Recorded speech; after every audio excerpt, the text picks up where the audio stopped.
Brother's Keeper and Paradise Lost are nonfiction but narrative in the sense that they have a beginning and middle and end. We sort of emulate what good fiction film is all about. I happen to love cinema verite nonfiction documentaries where you follow a story as it unfolds and cut it together using the narration of the participants.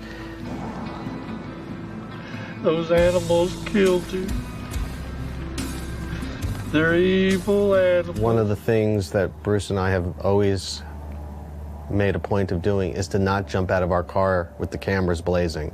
We don't treat our subjects like the local media might do it. I don't really think of the filming situation as an interview. I think of it as a conversation. I'll let people go on for 10 or 15 minutes and just because the best stuff comes out of stuff you never expect. If you had a child that was brutally murdered by a knife, you wouldn't be giving another kid a knife to fight another kid and then hold a gun on them and make them do it.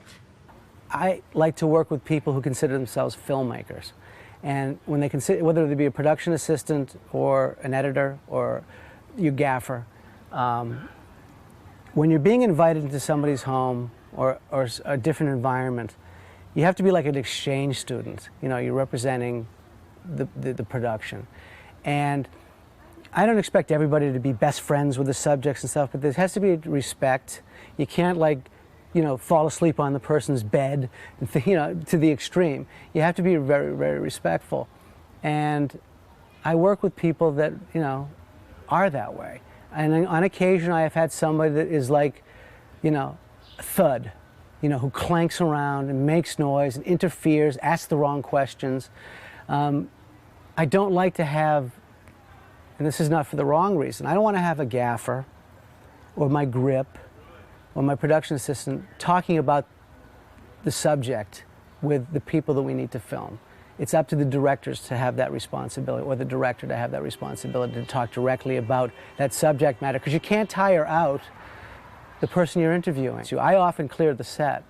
The only person, if it's just me alone, is me, cinematographer, and sound. I just think it's very important for people starting out to not overshoot, to always think about production values, and to, in the editing room, really think about the filmmaking choices that they have. Background music and stuff, you'd be very, very careful, because if you have a Beatles song in the background, you're not going to be able to use that footage.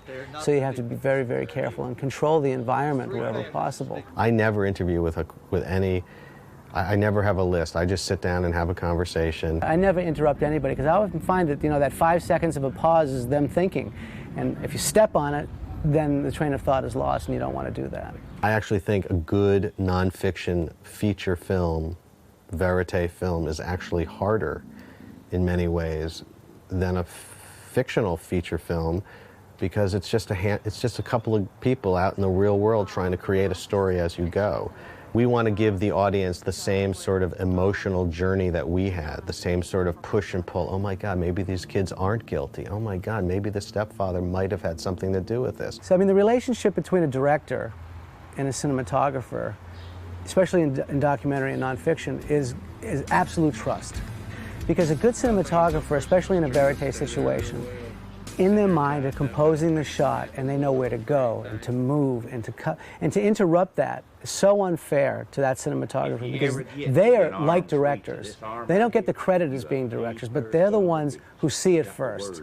One of our skills as filmmakers is our ability, for whatever reason people like us, and we're able to navigate those sort of tricky waters and maintain relationships with people. I always feel that you have to give something back, you know, that you can't just, you know, think of them, you know, strip mining a community and then walking away from it. I think you should leave the situation that you entered better than when you came into it.